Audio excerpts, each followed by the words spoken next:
Hello again, Broncos country. Really excited to chop up some Broncos with you all this week. Bourbon, Broncos, and no BS. Orange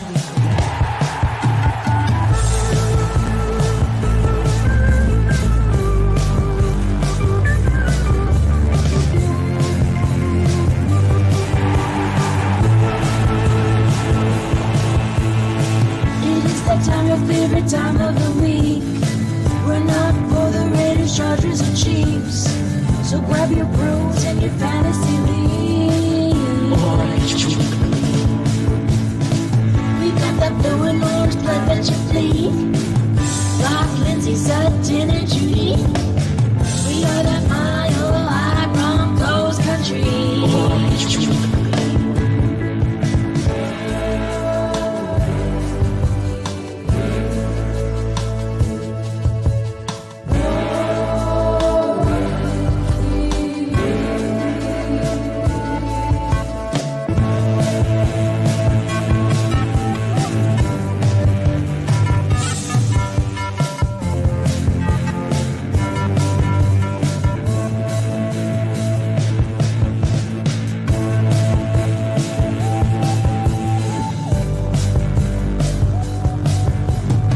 Orange Weekly. Fans, brews, and Broncos news.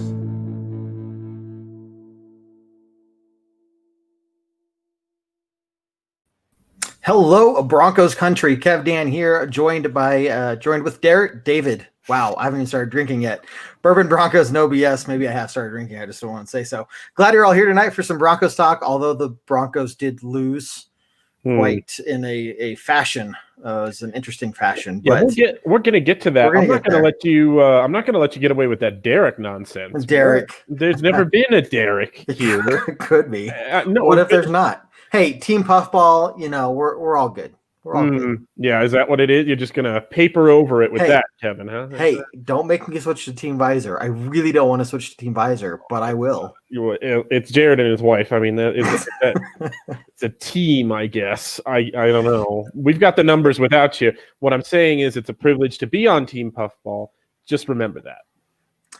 Everyone, start posting your comments, questions for some Broncos talk and just some other, side talk as well. Jeremy, what are we drinking? Basil Hayden's, a nice whiskey there. David, what you got? Oh, I'm not going so nice tonight, Kev. I'm down and dirty with some Evan Williams and ice, and we'll see how that serves us through the episode. Let's see what happens. Everyone, post your comments, post your questions, hit that share button, and David, let's just dive right down into it. The Broncos.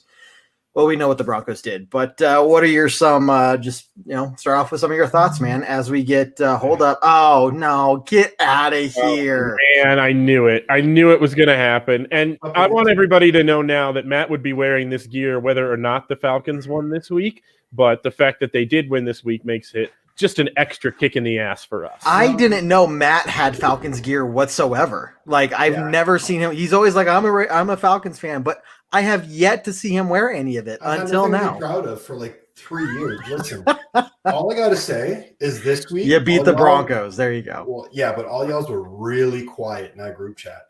Yeah, like, all of a sudden, man, all this chirping, just nothing. I'm sitting there, I'm like, what's going to happen? No, nobody's going to acknowledge the fact that nothing. All right, well, I got to show up now. Yeah, no. And it would have been loud if that fourth quarter comeback had been pulled off too. It would have been real quiet up till that point. I was sitting there with my friends watching the game, and I'm like, Broncos are gonna come back and win. Just watching. They're like, nah, man, they got the lead. I'm like, just watch. And then all of a sudden, one score. I'm like, here we go. And then another score, and almost though. Almost, but not quite. Not quite. You're not the Chargers, as it turns out. Yeah, thank God. At least we're not the Chargers. That's all I got to say. Chargers. Hey, guess who won this week? Yes, congratulations, ample congratulations are due, I suppose. Man, it was a lot of hard work. Yeah.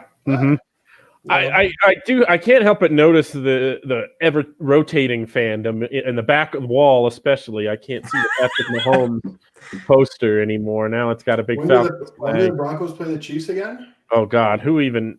What? We'll I think figure it out. Week 16, one of those. Okay, well then that's when the poster comes back. Good I Lord. see. Okay, gotcha. Yeah. Yeah. Keep up, man. Keep up. Gotcha. Okay, we do have some news from the Broncos front. Keith asked, what are our thoughts about bringing Bosby back?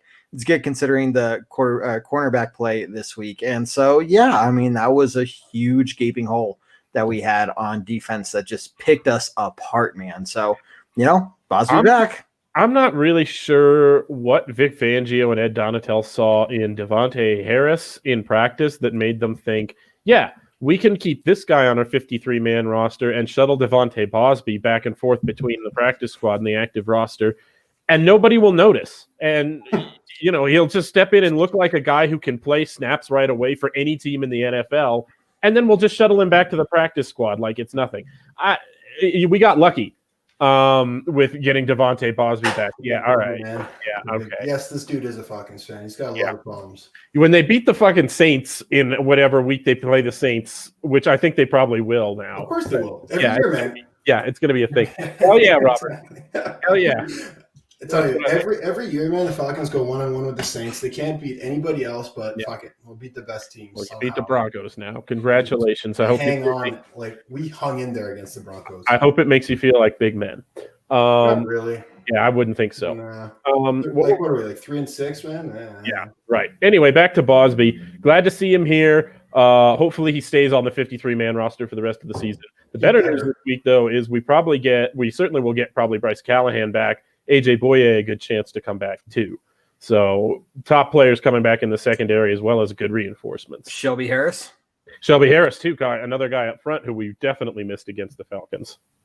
That made a big difference, man. Man, that was one thing I really noticed. Not a lot of pressure up front against not a great Falcons offensive line. No, you thought not very good. Yeah, a lot of young guys, and Broncos just didn't show up there. If it wasn't for Locke's 2 picks. The one to Ricardo Allen way over, Jerry's head. Like, that's just really inaccurate. Like, if it wasn't for them, it'd be a different game. Like, I know I'm happy about the win, but ultimately, I don't know. It's the Falcons almost blew it in the fourth quarter. Broncos scored 21 in the fourth quarter. Like, please.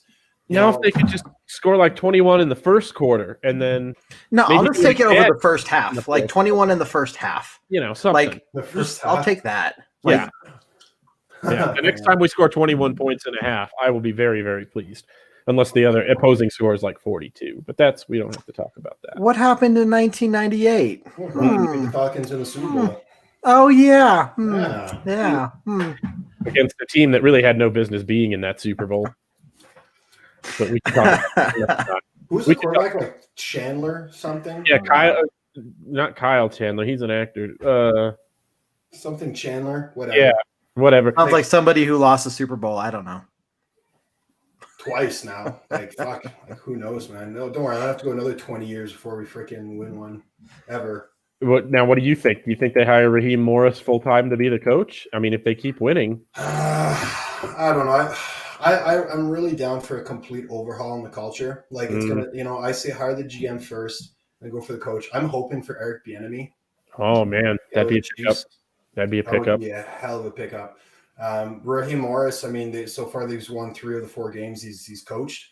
But, I mean, first let's get a GM in there and then let the GM pick the head coach and, something the Broncos could learn how to do at this point. And, I had to throw it's that been a in big there. issue. Might be an apt comment. We'll just have to see. Maybe Raheem Morris will be the next Broncos head coach or Dan Quinn. Oh God! Don't start going down that road. Let's not. Let's not go down that road. Yeah. So we did lose Albert Okwuegbunam to an ACL injury, which I spent so much time learning how to say his name right, and now I just can't for the rest of the season, and it sucks. He was really doing good. He was coming on. He was really showing a little something more every single week. Was it like 13, 14 players in IR? Yeah. I lost count. I stopped counting.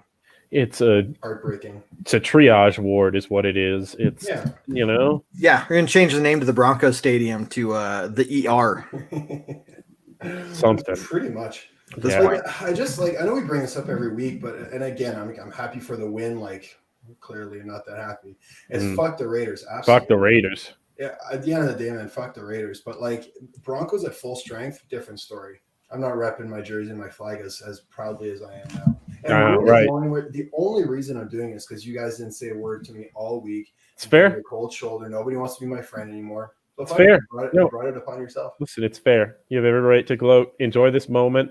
The only one I get. Yeah, exactly. What's going to happen now is the Falcons are going to win like 5 of their last 7 games and get 8-8 and not get a great draft pick just run it all back with this roster. Man, you've got it all down pat. Like it's exactly what's going to happen. We're going to start winning, looking good. Raheem Morris going to keep his job, and the next year going to start 0-6. All right, we've turned this into way too much of a Falcons podcast. Yeah, that's how I was kind of looking up some Bronco stats here for us to go down that road. So what is something that I guess maybe something positive you took away from the win? I mean, was there anything where you're just like, okay, well, at least I 21 in the fourth quarter. I saw Drew Lock stand in the pocket, make good decisions, and throw the ball accurately at times. And sometimes he looked like a complete jackass. Really only on a couple of plays did he look like a complete jackass. But really, there was a lot of encouraging play, again, mostly in the fourth quarter. But you see it. You see the flashes, and you see what this offense can do with the young playmakers. You saw Jerry Jeudy go for over 100 yards and a touchdown.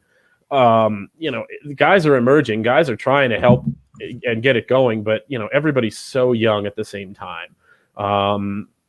They're all just trying to learn how to play together, and having all of these guys missing who you were kind of counting on to be there with you for your chemistry on offense is just holding them back so much. I think cross-country trip on an early time, Broncos never do well. Never do, and we already won 2 games, 1 game this season doing that. Right. And I think that was the one. That was the only one you get, really. But honestly, I think just the 21 points in the fourth quarter, that's something positive to look at. You almost came and tied it, and then eventually would have won it. I mean, it's just the name of the game, right? If it wasn't for those 2 picks by Locke, I'm thinking it's a different story too. But David, you're right, man. It's a young group, and they didn't practice much this week, right? Because of COVID. Thursday and Friday were both virtual practices. This year is such a crapshoot. I feel like a lot of teams that are kind of doing well right now. I don't know if it's a real demonstration of the talent. And I have no numbers to back this up, but to your point, I think it is a lot to do with COVID luck and who has to miss time and practice time. And, for a really, really well-coached team that's been together forever, like the Ravens or somebody, it's not as big a deal as for a team like the Broncos, who maybe they, but if maybe they have similarly young offensive pieces, but they've got such a long tenured head coach who has so much experience. It's a little different for a team like ours who has to go through these kind of things. And then all the injuries. Yeah. Right on top of it. Speaking of injuries, Keith here, Vaughn is supposed to be back in a few weeks. Hopefully he probably won't be the same. I know we're getting away from this last week's game, but this is kind of a big story for Broncos country right now.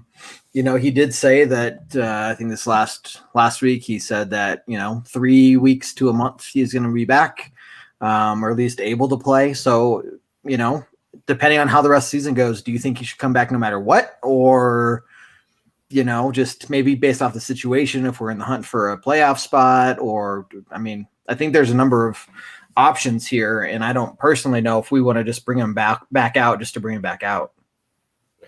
No, I don't think there's a great point in having him out there just to have him out there. If he's completely 100% healthy, I have no problem with him playing. But if he's kind of rushing back to be with his teammates, that's great leadership, and that's the kind of guy he is. But I don't know that it really helps your team in the long term or really that much in the short term if he's not 100%. He'd be back for the Chiefs game on December 6th. Right. 3 more weeks, and it's Raiders, Dolphins, and Saints, and fuck the Raiders. Honestly, fuck the Raiders every time. Dolphins looking better and better every week. That, that's a team, and Tua's finding a way to win. And yeah, Rob, man, Vaughn should heal 100%. There's no point rushing this guy so that he can come play against the Bills, the Panthers, probably beat the Chargers and the Raiders again. Right. I don't know if he's going to really make that big difference that, the team needs. Like ultimately, it's the offense that needs like a freaking kick in the ass. Like the defense is still a top 5 unit, in spite of the fact that Vaughn is out and Bouye has been out for a lot of the year, and Callahan's in and out, and Bosby we can't seem to make up our minds on. And we just played the Falcons with our entire second string defensive line. Yep. Exactly. 100%. It is what it is. Like, but I don't know. I say leave Vaughn out until he's 100% ready to come back. And I mean, he wants to play and be there, but like, it's just a matter of like, managing your assets.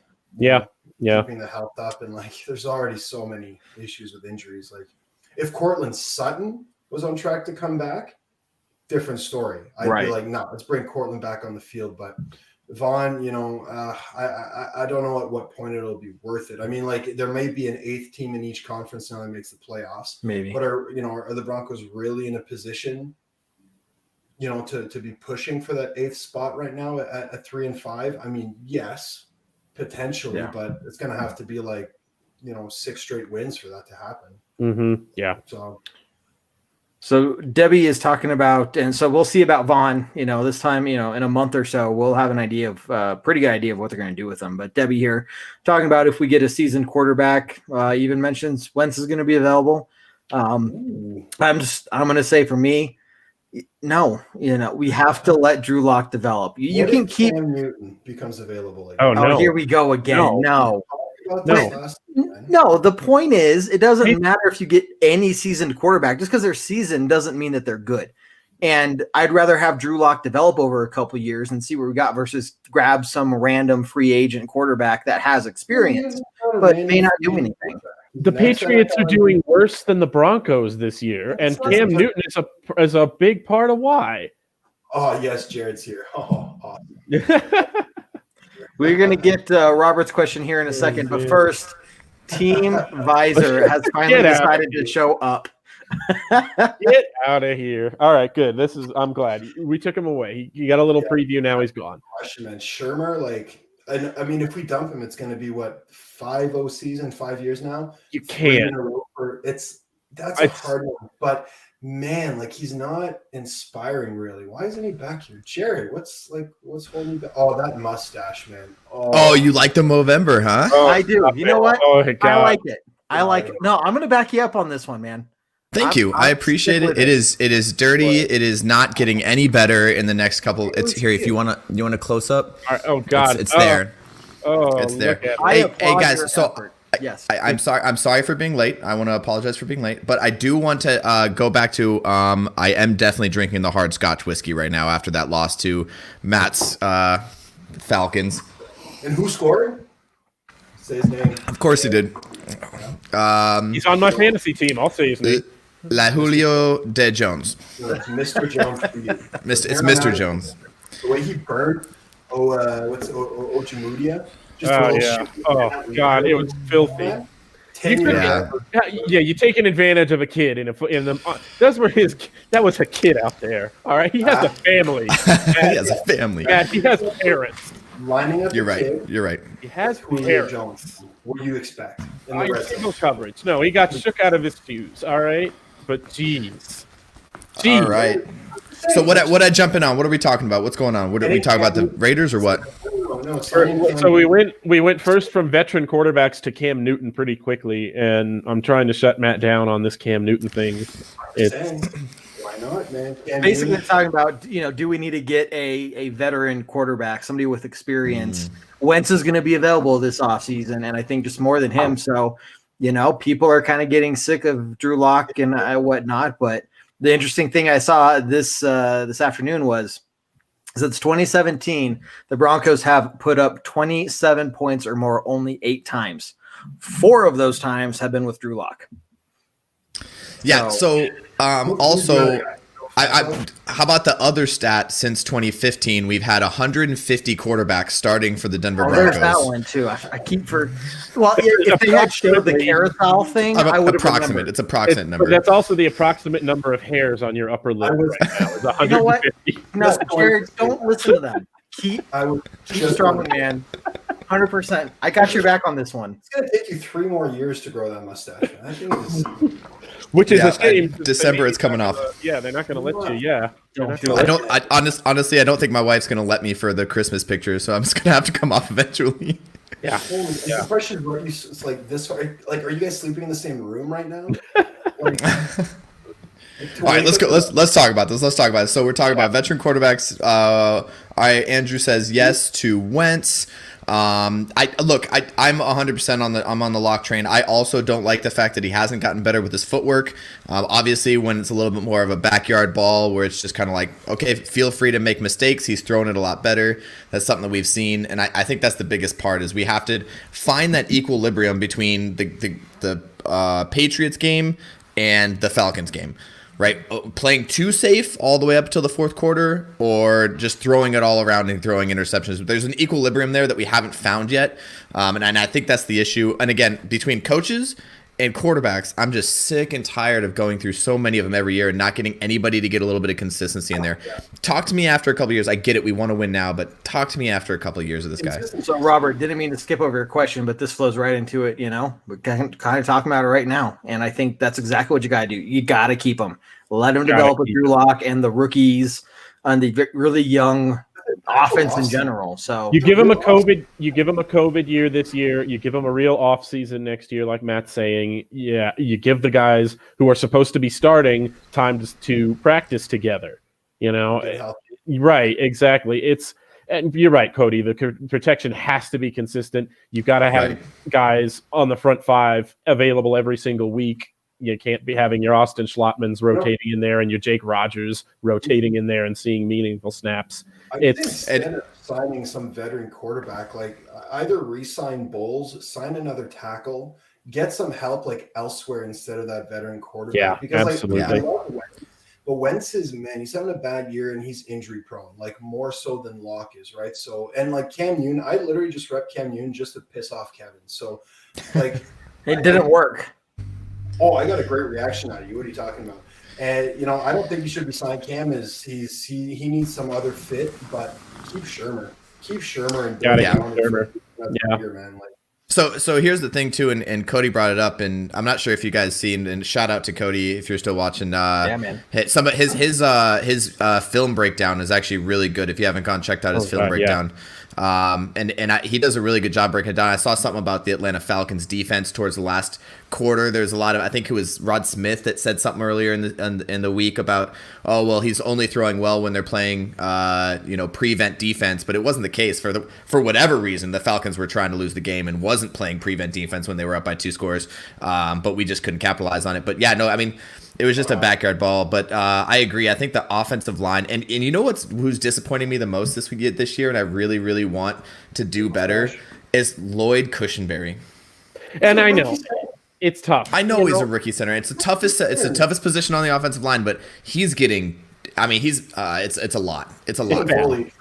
Yeah. But you know what? There's also times when I see him standing up against and it's 1 snap or 2 snaps a game, but I see him stand up and do something really good against a guy like Grady Jarrett or a guy like Chris Jones, and it makes me just think there's more in there, Right? Because you're right. He's having a horrible year, but there's more there. He's not there yet, but I think he's going to get there.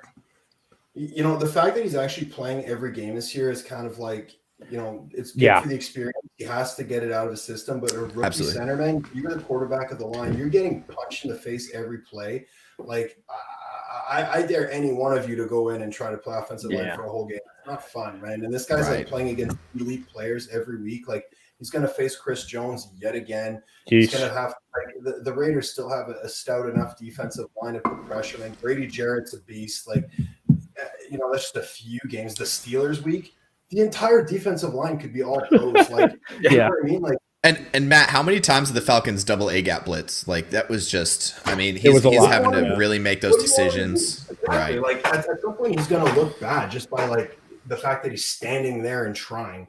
But I mean, this it's like a rookie quarterback, or it's like even a rookie tight end. It takes a couple of years for these guys to actually grow into the position. Not everybody's going to be like Quentin Nelson and Castro and Pouncey's and dominate. These guys are elite. Cushenberry has the time to get there. He has the potential, but give him some love, man. The guy's trying hard.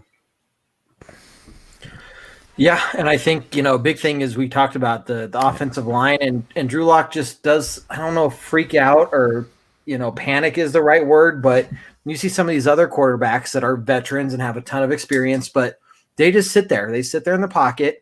They trust their offensive line, and they let the play develop and then find somebody open down the field. Sometimes it results in a sack, but you can say that about any situation. But so, Drew Lock, it just seems like sometimes he's like, oh crap, and I got to get out of here, and I don't know. So this goes back to the combination of what we were talking about with Lloyd Cushenberry, is that it's very difficult to step up into a pocket when your center is the one that's usually getting beat. If the pressure's coming if the pressure's coming from the outside, which I'd say about 80% of the teams, your pressure's coming from the outside. You're really good edge rushers. But for our team, it's coming up the middle. You can't step up into a pocket if there's nothing to step into other than a 350-pound lineman. Yeah, to the Falcons too, like both their defensive ends were out. Like Fowler was out and McKinley was out, right? Who just got waived, by the way. Thank them. But anyway, those two guys are out, so they're gonna have to compensate elsewhere where they do double A gap pressures, right? They bring it up the middle. So it's kind of hard to measure that. But I get Locke wanting to bail from the pocket, man. That line can be pretty he's feeling pressure up the middle sometimes when it isn't there, but you're right. A lot of the times it is there, and sometimes it's still. Sometimes he's bailing. Sometimes it's kind of like early in the year when he would just throw the aggressive ball too soon. Or last year he wouldn't throw enough. Jared, it's like that equilibrium you mentioned. It's the same thing. Like, where's his balance? Where's the guy's comfort? Why can't he stay there? And when he does get confident and comfortable, you see him stepping up into the pocket and you see him making those things. But he's right, and Andrew was right earlier. He's throwing off his back foot, which is something we saw towards the end of season last year and that we were really expecting him to fix through the offseason. And there are sometimes, hey, what's up, Carlos? So there are some times where we go in there and he's not stepping out of his pocket. He's throwing off his back foot because he's kind of reverting back to what he's used to and what he's comfortable with. Mm-hmm. And when you were at Missouri, you could make those kind of throws. In the NFL, too fast, too quick. Wow. Just I see what you did there. It's I do. That's funny. Anyways, hang tough, man. Back to Drew Lock. I'm focused. See, I'm reverting too. So I'm focused. Drew Lock, and again, he needs to step in the pocket. And we need to get him consistency, and we need to give him that swagger early on. We can't be expecting him to get the swagger in the fourth quarter every game. It can't happen, yeah. And he's resilient though. And it's too much of a. He is. Yeah. He doesn't quit. No, but it's too much of an ask on the defense to just, hang in there and take this bruising for 3 quarters before the offense decides to respond in any way. Yeah. 100%. It's a tough one. So Raiders next week. Yeah. I think it's time to start looking at that. So. This is a tough matchup. Did the Raiders barely win against the Chargers? Or the Chargers just barely lose against the Raiders? Like, who is the better team? Yes. The Raiders are the better team. Yeah, but that game, though. But I don't think it's unfair to say that right this minute the Chargers have the better quarterback. Yeah, no, agreed. Again, you're comparing somebody who has 8 games of experience. You can't tell if they're going to be consistently really good. I mean, he hasn't really faced adversity yet, Well, and I'll tell you one thing about it's not a Justin Herbert podcast, but at least analytically speaking, he's really, really good at things that are not sustainable for you to be good at long term. And he's good at a lot of them right now, like third down plays of 20 yards or more, all of these like really low percentage categories he's really good at, but he's going to regress to the mean at some point, and what's going to be left after that is going to be really interesting to watch. Mitch Trubisky clone, man. Trubisky made a Pro Bowl one year. Trubisky's got a cannon of an arm. Trubisky's athletic, and look what happened. Okay, like Herbert, he's having a great year. Tua and Burrow, man. Tua's looking scrappy. Burrow's killing it. Burrow's for real. He doesn't have like a huge arm, but he's got enough arm. But his field vision, and that's what I love about Burrow. His field vision is just absolutely there every single play. It's already. Mm-hmm. So I think this isn't a Broncos. This is the main question here that I think we want to get at is it a winnable game?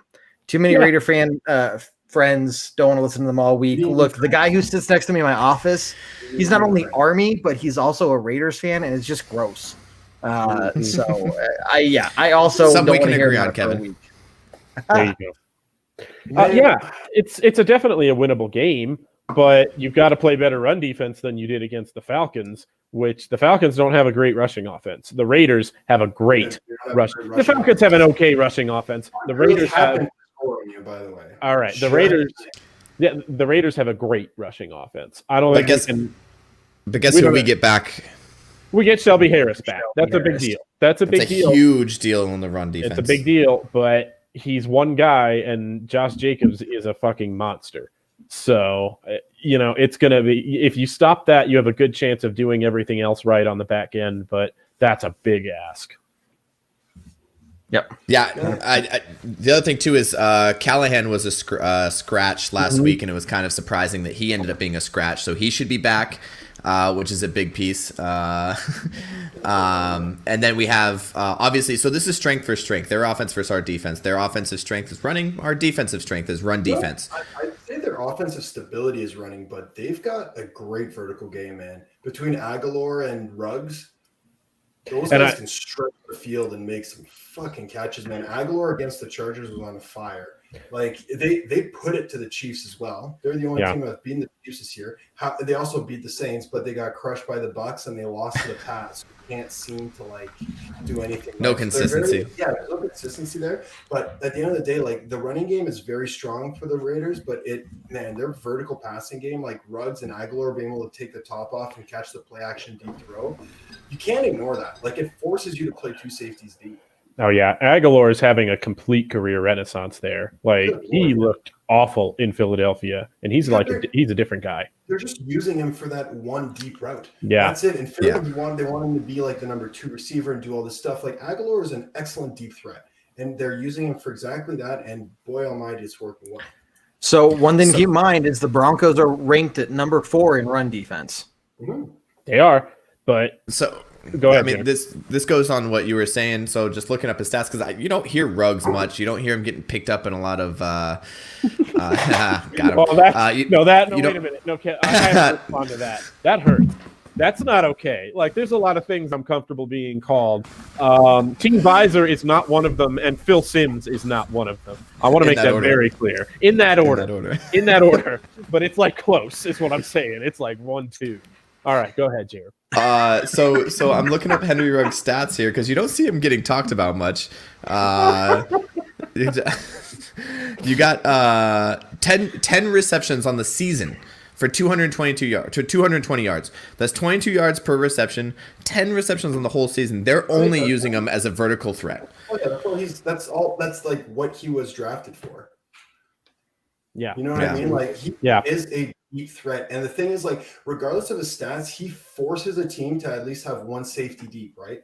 You have to play against that, and with Aguilar and with whoever else is lining up there, you have to, if Aguilar and Ruggs there, you have to play that 2 safety deep because otherwise one could get open.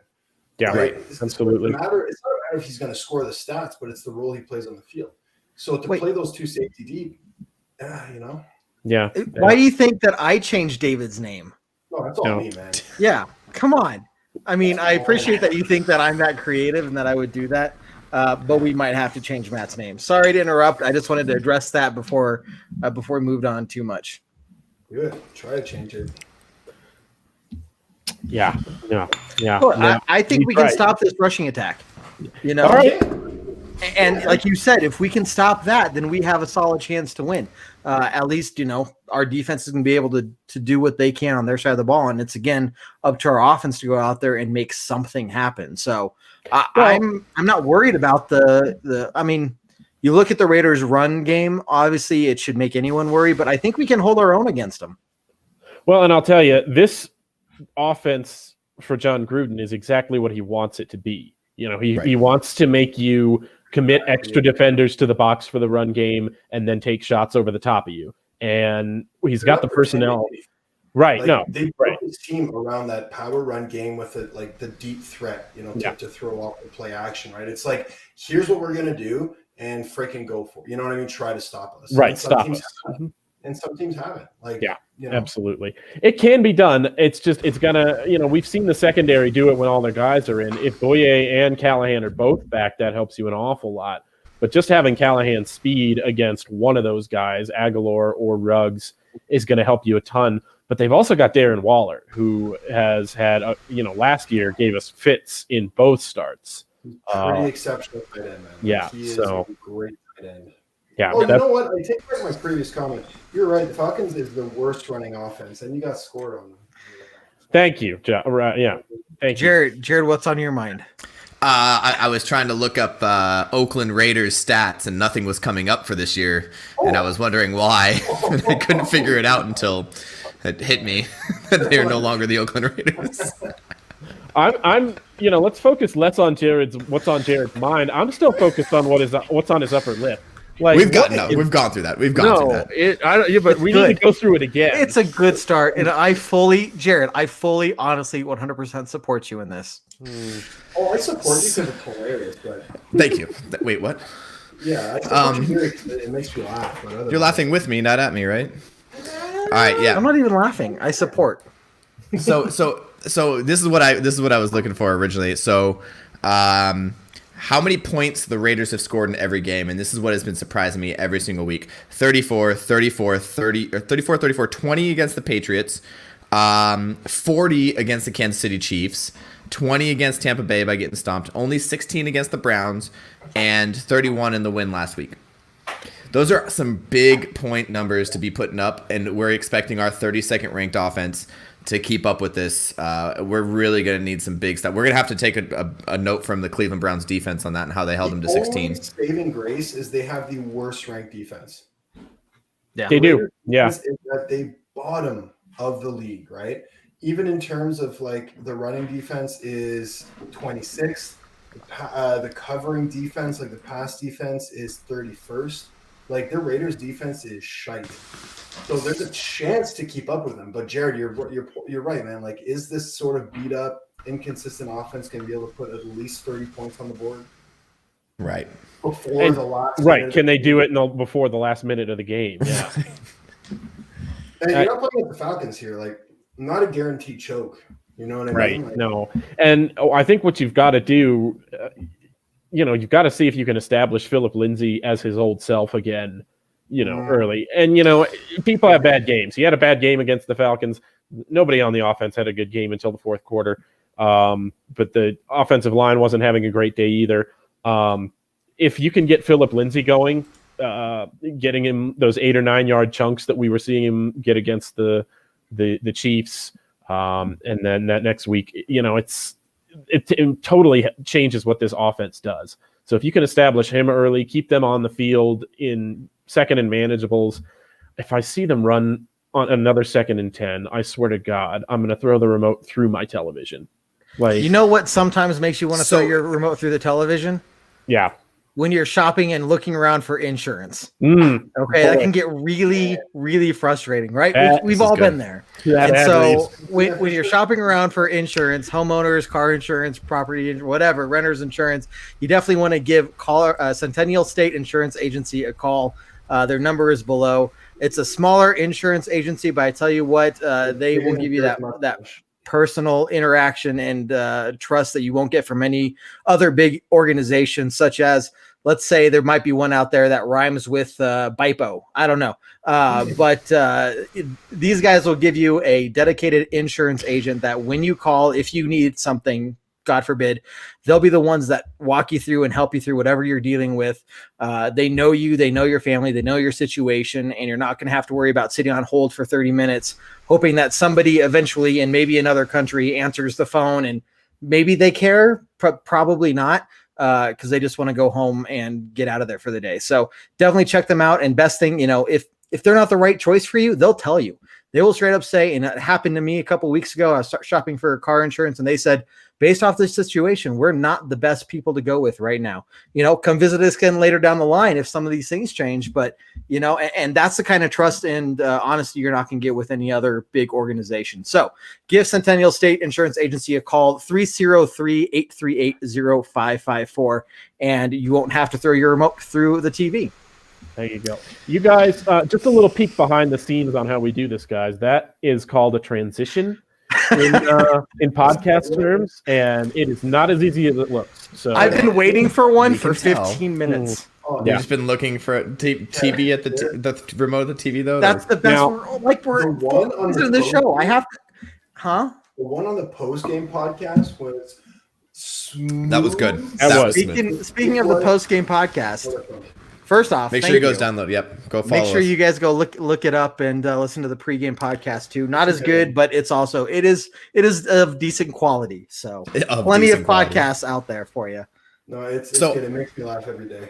So make sure you guys go to iTunes, Spotify, and follow and subscribe to those podcasts. So here we go. I have a trivia question for you guys. I'm sure you guys have seen the box score.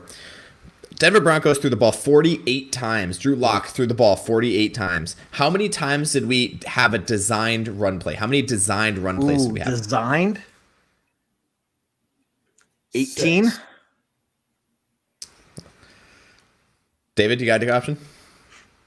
Well, I was going to say 12, but then that's everybody's doing a multiple of 6. So I'm going to go with 11. What? I'm going to go with 11. Multiple of 6. Funny number that can multiply by 6. It was 15. Wow. Okay. We threw the ball 48 times and 7 Drew Lock rushes, which is not designed plays. No. So we're talking about we're calling 50. If I could do math, 54. Robert, you're awesome. I'm so glad you're one of our fans, man. I love all of it. So So if I do math right, 55. If I'm 55, 55 throws, 55 pass plays that didn't just no sacks. I'm not counting the sacks and stuff like that, and 15 designed run plays. Phil Lindsay got the ball 8 times. Yeah, that's an issue.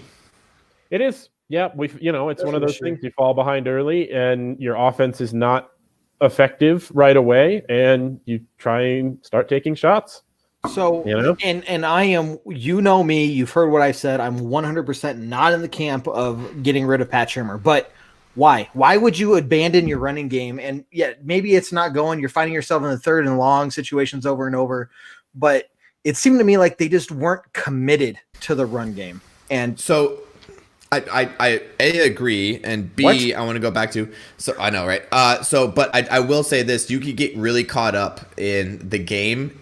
These stats that I'm saying, obviously from sitting from our couch, it's easy to talk about these, but you get real caught up in the game in situational football, and you really need to push the ball down the field, like David was saying, get behind early, and you got to push down, and then you look at it back the other day, and this is a lesson learned for Pat Shurmur. And I would not be surprised if we come out against the Raiders and run more than we pass in this next game, just because of that. You go back to the stats, and even at halftime, he probably should have gone in, and his assistant offensive coordinator should have came up, the guy up in the box should come up to him and be like, hey, we've only run the ball 8 times. We should probably do that a little bit more. Yeah. I tell the only asterisk to that is that the Raiders have the second worst passing defense, right? So you may be looking to pass more, and consider that, like I said earlier, the Falcons didn't have their top 2 pass rushers. So maybe that's where they saw the advantage. The pocket would be cleaner for longer, but it wasn't necessarily the case, and they want to take advantage of that weakness. But Jared, I agree with you, man. It's way too much. There's no balance there. And Shurmur is known as a balanced OC. So it's why? Right. Why the and that's what we were expecting when we got him in, something that could open up the top and balance out the whole offense. Yeah. So that game was a little bit wonky for him. A little bit. And I think that, moving into this next game, you're going to have to run, to sort of maintain the possession of the clock and then make sure the Raiders aren't getting on the field all the time, because they're going to run the clock. That's how they beat the Chiefs. Get Mahomes off the field. So that they're going to come in the same thing. Josh Jacobs is just going to pound the ball, and the Broncos have to do that as well. Look, when you're facing the 32nd ranked defense, essentially in most categories, this has got to be a game where you're looking at the offense and saying, come on, guys. I know our offense is really bad, but come on, guys. This at least 28. Come on. This is a game where you're looking at yourself saying, yeah, we totally screwed up last week. We were lucky to come back against the Chargers the week before, and we did really well there. But come on, guys. There's nothing else to say other than, if you can't do well against this defense, I don't know what to tell you at that point. No, I don't want Drew Lock to go. No, I don't want Pat Shurmur to go. No, I don't want us to fire everybody and their mom. But this is kind of a game where it's you don't have any other chance to prove yourself other than when you play the Raiders again later down the line. Got to step up at this point, yeah. It was, and I'll tell you, I think we probably are going to see Jerry Jeudy be the design number one option on a lot of pass plays this week because he's going to be open.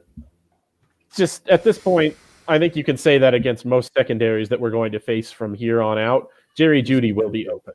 Yeah. I mean, he was open against Atlanta too. And he finally looked open. Game. He finally caught. He did. He had a good game. Yeah. Open, I mean, he was making those Atlanta defenders looking like they just came out to play street ball. I don't know what was happening. Same with Julio Jones, man. Julio just fucking. Oh, Julio Jones did. Yeah, Julio Jones was killing it. Mm-hmm. But one of them's a rookie, and the other one's been in the league long enough to already be a Pro Bowler and probably future Hall of Famer.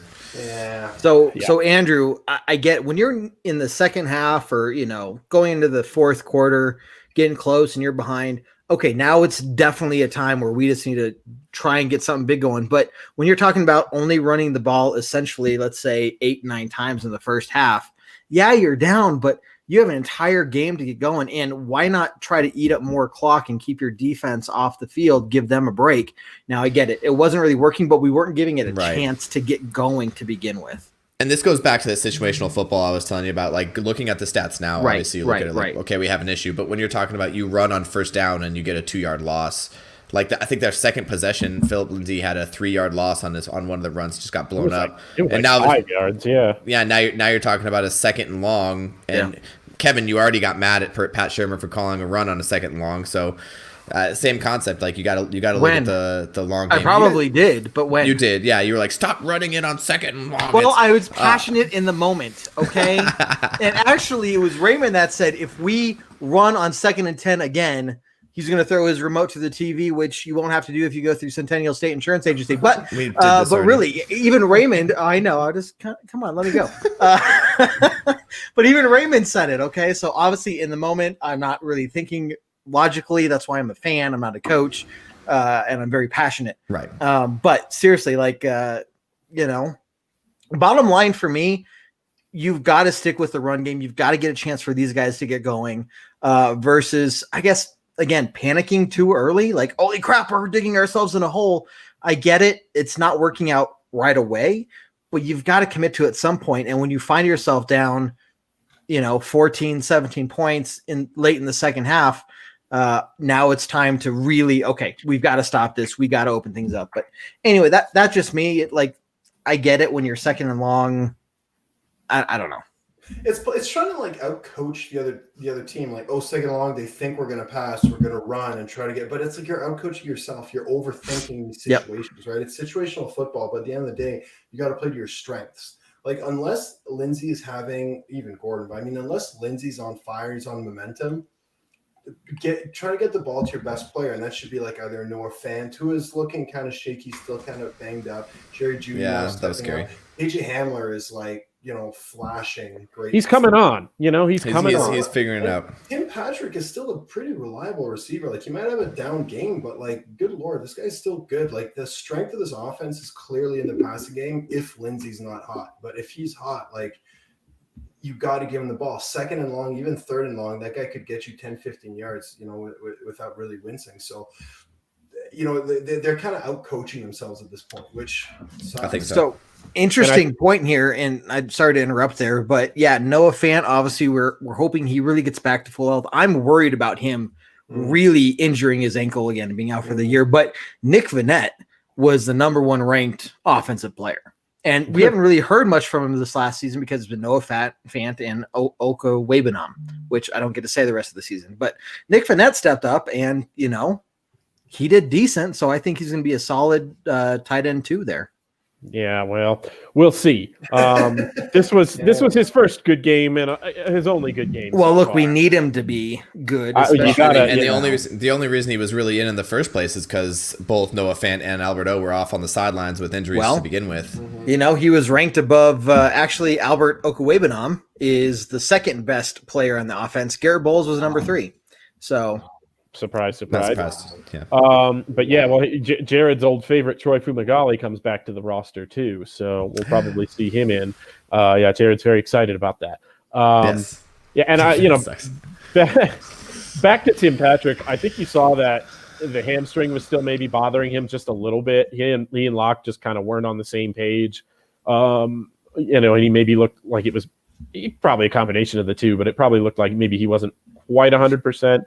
another week is going to make him better, obviously, I think, too. So you're right. The strength of this offense really does run through the passing game. If Philip Lindsay's not hot, they have to go a little bit better sooner. We're gonna get that on a T-shirt. Orange Weekly. Go a little bit better sooner. Actually, you know what? Why not? Let's do it. If you guys want to buy one of those shirts, let us know. We'll make them. It's not even like do it. It's like go a little better sooner. Hey, let us know in the chat if you want one of those shirts. We'll do it. We'll make it happen. Coming to a puffball hat near you. I'll pay for a shirt of Jared's face with his mustache on it. That's what I'll get. Just me with a mustache. Just you with a mustache. Nothing else. Don't challenge me. I want you shirtless and your mustache. That's what I want. We need to have your wife needs to go back through that group picture she did of us and add a little. A little squiggly line, like it's just like one of the Charlie Brown squiggly lines. We need to update the picture. I'm gonna message her and say, "Can you go back in and just make this one little change because I think it'll be perfect." All you need is a black ballpoint pen and just draw like 4 or 5 lines. That's all you need. Sorry, Jared. You need to keep it, but I kind of want Marisol to update this for us. I'm literally gonna let this go until my wife forces me to shave. That's how this is gonna happen. Hey, my wife's wanted me to get rid of this for over a year now, and it's still here. So no, trust me, when I get out of the military, this is happening. This is gonna happen. So speaking of which, before we go on, I do want to throw out a thank you. I appreciate it, Robert. Thank you. I want to throw out first of all, shout out to Happy Birthday Marine Corps. So for those of you guys don't know, obviously we have Marina. Who's Marina? Marine Corps.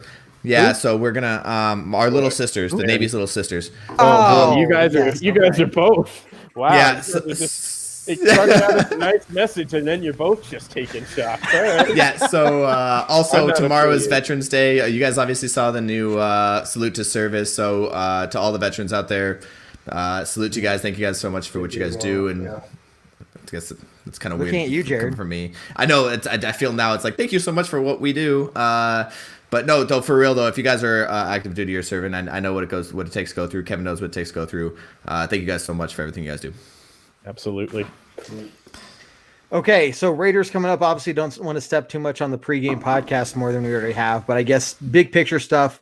Yeah, Robert. Yeah, shots fired, man. I mean, you wait for the Army or the Navy or the Air Force to actually do the hard work first. But shots fired. Okay, so obviously going on the road against the Raiders. We're 3-5 on the season. We're not mathematically eliminated. I beat you to it there, Jared. Thank you, Kevin. Also going on a T-shirt near you. What are you? Yes. I feel like it seems that one would probably win. Like not mathematically eliminated would be the winner of that. Yeah, not mathematically eliminated. That's what I'm taking. So what are you looking for? And Robert, seriously, I appreciate everybody watching here tonight. Keith, Andrew, Robert. We've had a ton of other people. I'm not going to get them all. Carlos, Daniel, you're all fantastic. So glad you're here with us tonight. And we'll give you the rundown later on. But what are you looking for in this game against the Raiders? Like at this point, what do we have to lose? Are you expecting to see us just are we finally going to go out there and just play relaxed? Because why the hell not? Like, what are you looking for? At this point, right? Like, I think, and a division opponent, you never know. Division games are always up for grabs, right? So Broncos could come in here and roll 40 on the Raiders. You just never know, right? In that Death Star, that empty Death Star with no people in it. That's a nice stadium, though. It is. Let's talk about that for a second.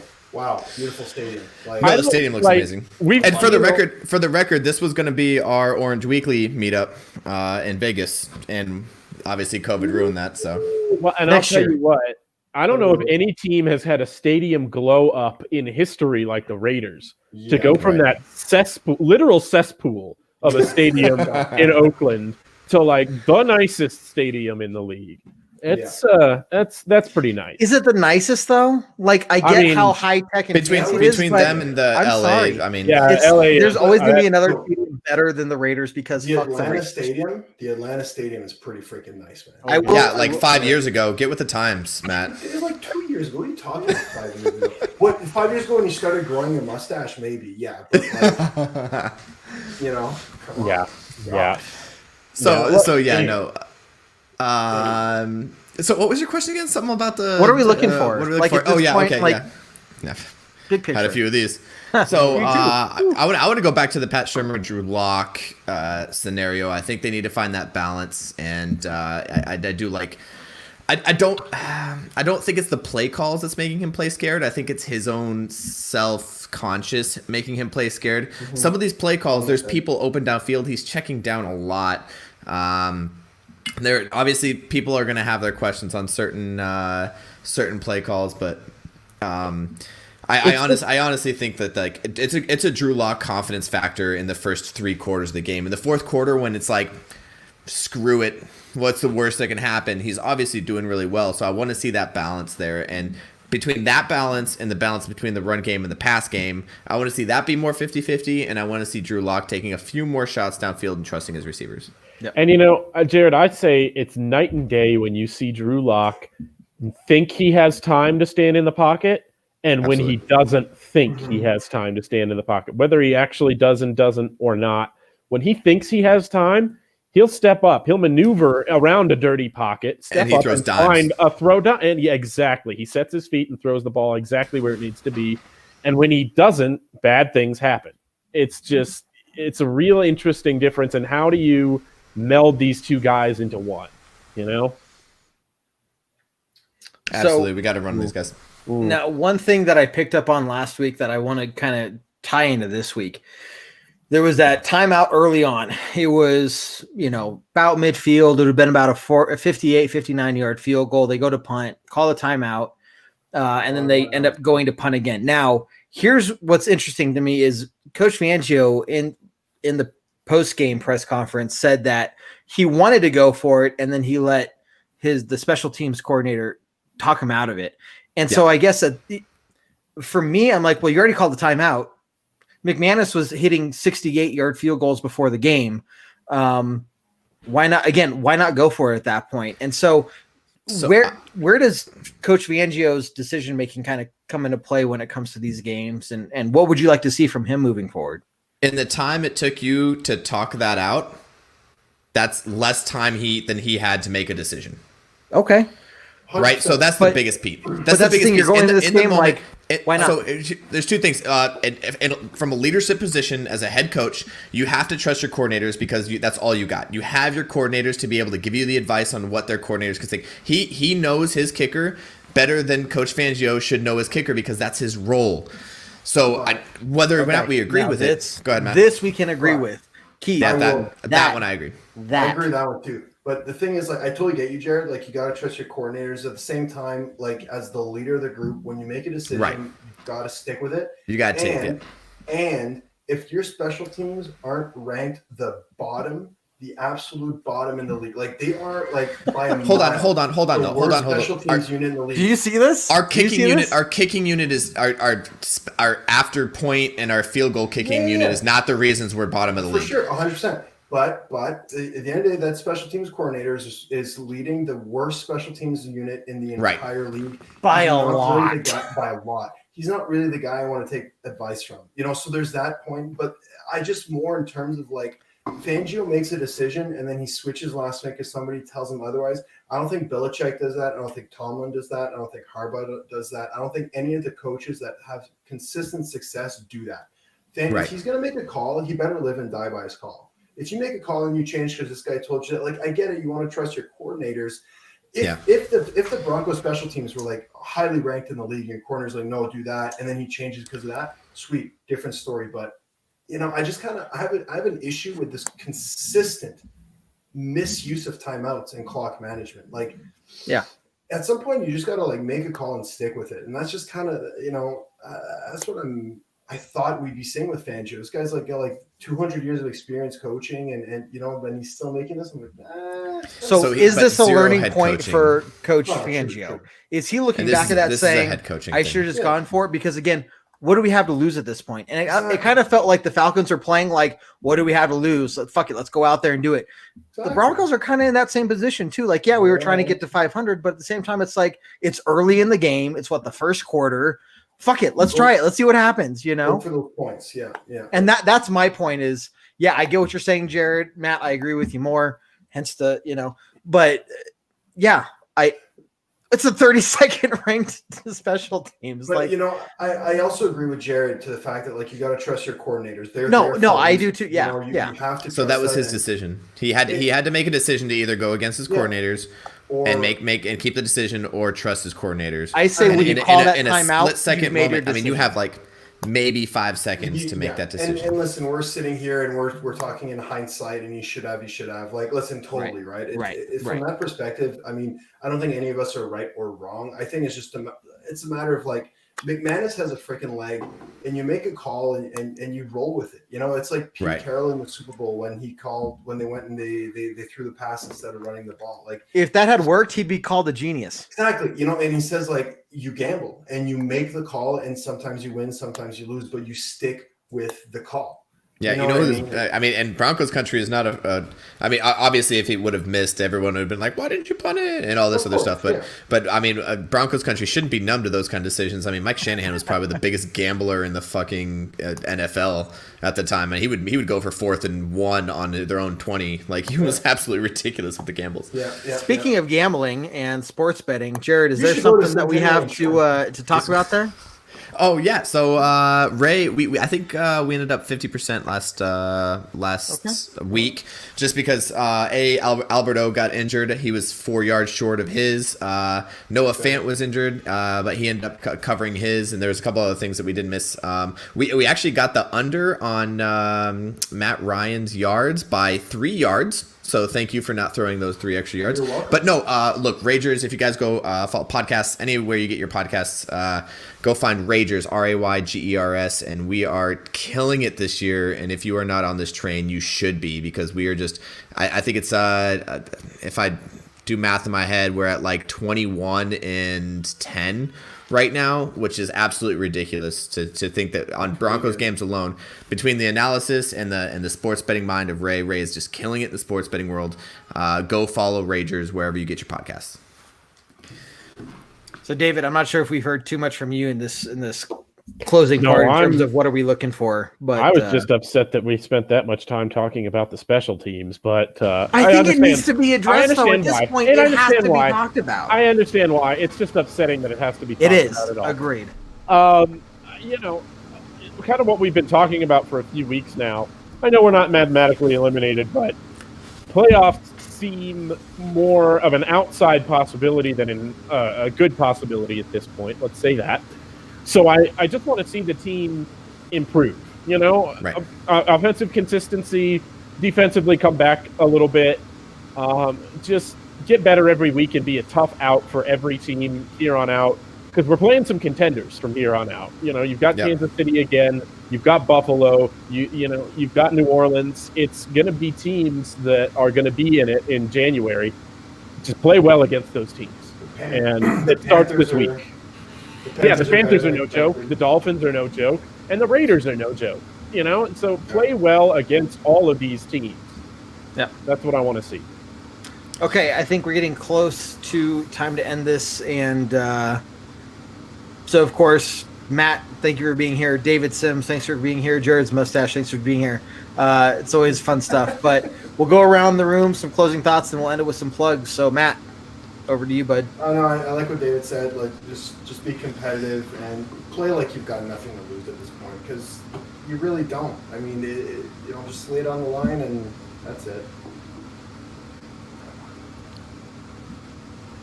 Who's next? Jared. Okay, so I want to give first of all, shout out to Broncos country, but also a Broncos country, calm the fuck down. We really, honestly, man, I get that we're used to winning, and we have to understand that we have we are spoiled. We have the most money in IR again, probably one of the longest list of people on IR. Brand new coaches, brand new head coach, brand new offensive coordinator, second-year head coach, brand new offensive coordinator, a young quarterback, the youngest offense in the league, and the youngest team in the league, but by far the youngest offense in the league, and we're sitting here talking about how we should be winning these games, and yes, absolutely, and you know what, and that's kind of what I want to end on. I said this at the halftime hash for both times. Look, go Broncos. I don't care if we're 0-16. Fuck the Raiders. Go Broncos. Always fuck the Raiders and go Broncos. We are mathematically eliminated from being 0-16 this year. We are mathematically. I'll take that. know. Yeah. So I'm telling you, I'm getting the shirt. We are not mathematically eliminated. I'm wearing it. It's gonna happen. This is happening. And it's gonna say Orange Weekly logo in the middle. We are not mathematic. We are not Matt's face mathematically. was the best part of that whole thing. Kev, man, how you're employed by a large company blows my mind. But yet here we are. Here we are. Here we are. Good God, man. David, over to you, man. Oh, I said the first thing about consistency and all of that, but I will say, for posterity's sake, this whole David Sims thing is pretty bullshit. I think it's sticking, I man. love that you're the only one that can't edit that too. I think I know. it's sticking. The irony fine. is not lost on me on that. Fine. Thank I'll you. take it off. Oh, it's gonna be worse now. It's gonna be worse now. My God. Jeez. There Thank you you. go. Much appreciated. We're gonna have some fun with this, Jared. I'm not making fun of you. I want you to actually stick with it past November. I'm telling you, but- as long as nobody texts my wife, please, and let them. David probably already did it. I really want her to update our picture, though. I just give it a little, Just yeah. like the. I'm gonna tell her to just get a piece of Scotch tape and just put it over, and then and it's done, man. and it's done. All right. It's done. What do we Yeah. think We'll about send that ass out. kicking the Saints games? Check That was that out nice. against the on That was the real nice. Orange Weekly page. Look, I will say that it really sucked that Drew Lock had 0 touchdowns, 3 interceptions, and only 209 yards. Oh wait, that was Brady. So there it is. Dude, did you know this? The Bucks had the lowest amount of rushing attempts of any game in NFL history. I didn't know that. They just Wow. stopped running the ball right away, and they threw it, and it didn't work. Like watching the Bucks crumble into absolute. And they have some of the best running backs too. That's the worst part. and a great offensive line and awesome receivers, and they just fell apart on national stage. It was awesome. Now, of course, Brady looked at his 6 Super Bowl rings and just said, but ultimately, it was just nice to see him get his ass whooped.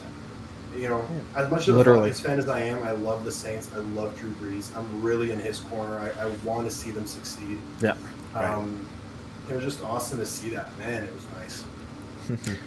Okay, guys. So, big picture. What I'm looking forward is just this offense has got to find a way to get going against this defense. Period. At the end.